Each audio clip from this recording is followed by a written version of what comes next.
रोग आसमान से नहीं टपकता। कई बार ऐसा होता है, कोई रोग हो जाता है, व्यक्ति अज्ञानतावश ये समझ लेता है कि तो भगवान को ऐसा नहीं करना चाहिए था, परमात्मा को ऐसा नहीं करना चाहिए था, या एकाएक ऐसा हो गया, अभी तक तो भले चंगे थे, एकदम एक ऐसे हो गया। वो धीरे धीरे बीमारी जो कारक हैं, जिसे बीमारी कहा जाता है, उसके कारक धीरे धीरे बचपन से ही अनपचे पदार्थ शरीर में इकट्ठे होते रहते हैं, और कालांतर में जब वो बाहर प्रकट निकालना चाहती है उन विकार को, विजातीय द्रव्य को, उसी को बीमारी कहा जाता है। बीमारी क्या है?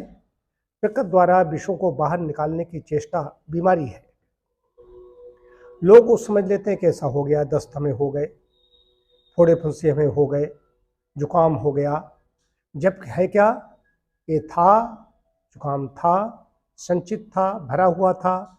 इसे प्रकृत द्वारा निकालने की चेष्टा है। प्रकृत ने सफाई का रास्ता क्या है? जुकाम हो गया तो नाक बहने लगी, गले से कफ आने लगा, खांसी आसी भी कुछ हो गई, हल्का सा ज्वर हो गया, तो प्रकृत उसको बाहर निकाल रही है। उसी प्रकार दस्त हो गए तो प्रकृत दस्त के द्वारा दस्त पैदा करके सफाई कर रही है शरीर की।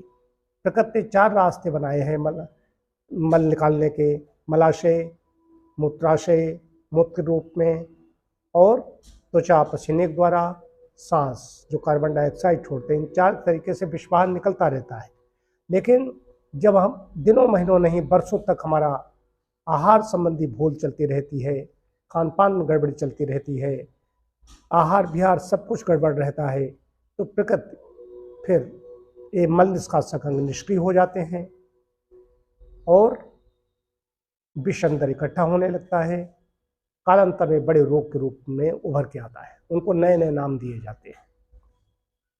प्रकृति में अगर देखा जाए तो कोई रोग नहीं, उसका नाम नहीं। अब नाम इसलिए बन गए कि नाक कान गले का है, फेफड़े का है, लीवर का है, तो वैसे उसको नाम दे दिए गए। लेकिन प्राकृतिक भाषा में, प्राकृतिक चिकित्सा की भाषा में शरीर के अंदर विकार है, विजातीय द्रव्य है, फॉरेन मैटर्स हैं, फॉरेन एलिमेंट्स हैं, तो इस विकार को बाहर निकाल देना ही प्राकृतिक चिकित्सा है। तो ये समझना भूल है कि रोग एकाएक हो गया, आसमान से टपकी कोई वस्तु नहीं है। यदि आहार विहार का ठीक तरीके से ध्यान रखा होता, पथ्य प्रत्य का ध्यान रखा होता, तो कोई भी रोग नहीं होता। कदाचित जो ऋतु परिवर्तन पर जुकाम हो गया, हल्का बुखार हो गया, कभी दस्त हो गए, ये रोग नहीं है, ये तो शरीर की सफाई है।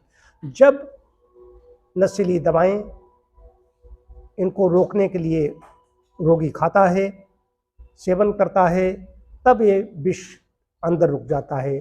दस्त हो रहे थे, उनको रोक दिया। फोड़े फुंसन के द्वारा नेचर विष को बाहर निकालना चाहती थी, दवाई द्वारा उसको रोक दिया। जुकाम हुआ, उसको रोक दिया। अब ये बड़े रोग के रूप में आएगा। तो प्रकृति की आवाज़ को सुनो। प्रकृति कभी भी गलती नहीं करती। प्रकृति की आवाज़ को सुनेंगे। भूख लगी है तो भूख लगने पर भोजन करना, प्यास लगी है तो पानी पीना, नींद लगी है समय पर सोना, उससे हमारी इम्यूनिटी ठीक रहेगी। निश्चित समय पर खाएंगे, निश्चित समय पर सोएंगे, व्यायाम करेंगे, तो सब कुछ ठीक बना रहेगा। और ऐसे एक्यूट डिजीज जिन्हें जुकाम, बुखार, दस्त, ये चीज़ें शरीर की सफाई करके समय समय पर निकल जाएंगी। जैसे आंधी आती है, कूड़ा करकट लेकर के, गंदगी लेकर के, गंदी हवा, दूषित हवा लेकर के उड़ जाती है, निकाल ले जाती है, ठीक वैसे ही ये शरीर की सफाई के प्रयास है। तो ये समझें कि ये रोग जो हमारे हैं, एक्यूट डिजीज हैं, जो नए ऐसे रोग हैं, ये तीव्र रोग हैं, ये हमारे मित्र हैं, शत्रु नहीं हैं। इनके लिए कष्ट तो थोड़ा होता ही है, जुकाम होगा, बुखार होगा, लेकिन ये सफाई करके चला जाएगा। तो सफाई करने में उसमें मदद करनी चाहिए। एक तो रोग होने न दें, ऐसा आहार विहार रखें। यदि हो गया है तो उसको प्रकृति की सहायता करें। प्रकृति के जो मल निकालने के 4 रास्ते हैं, इनको सक्रिय करें, इनके द्वारा बाहर निकल जाएगा। यदि कोई असाध्य रोग है, कष्ट साध्य रोग है, दुस्साध्य रोग है, उसके लिए प्राकृतिक चिकित्सा की शरण लेनी चाहिए।